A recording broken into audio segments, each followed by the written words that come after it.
سارے صحابہ ایک دوسرے سے محبت رکھنے والے، ایک دوسرے کے حوالے سے نرم دل اور ایک دوسرے سے درگزر کرنے والے ہیں، تو پھر ہمیں بھی صحابہ کرام کے حوالے سے یہی عقیدہ، یہی فکر اور یہی سوچ و خیال رکھنا چاہیے کہ وہ سارے کے سارے اچھے لوگ تھے، وہ سارے کے سارے بہتر لوگ تھے۔ اختلافات کو پیش آ جایا کرتے ہیں، جہاں دو برتن ہوتے ہیں کھانکتے ہیں بھاپ مشہور ہے، وہ بھی کوئی انسان ہی تھے، کوئی وہ آسمان سے فرشتے نہیں تھے، تو ان سے بھی کوئی باتیں پیش آ رہی۔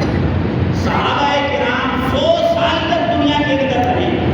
اگر 100 سال میں ایک جنگ ان میں کسی بنیاد پر ہو بھی گئی، پہلی بات تو یہی ہے کہ وہ جنگ ان کے درمیان کسی بنیاد پر نہیں، وہ تو ادھر ادھر غیروں کی لگائی ہوئی آگ اور سازش تھی، اس کی بنیاد پر بات بڑھ گئی، نہیں تو انہوں نے آپس میں جو ہے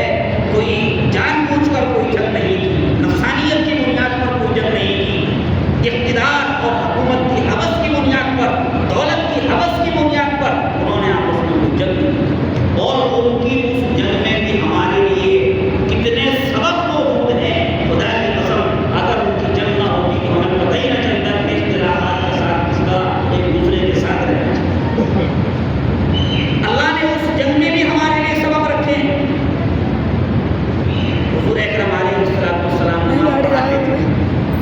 بعض مرتبہ آپ سے نماز میں غلطی ہو گئی، سجدے سے پیش آ گیا، آپ نے سجدے سے کر دیا، تو حضور کی یہ غلطی بھی امت کے لیے سبق بن گئی، ہدایت بن گئی۔ اگر حضور سے نماز میں غلطی نہ ہوتی، ہمیں کیسے پتہ چلتا کہ غلطی کی صورت میں کیا ہوگا؟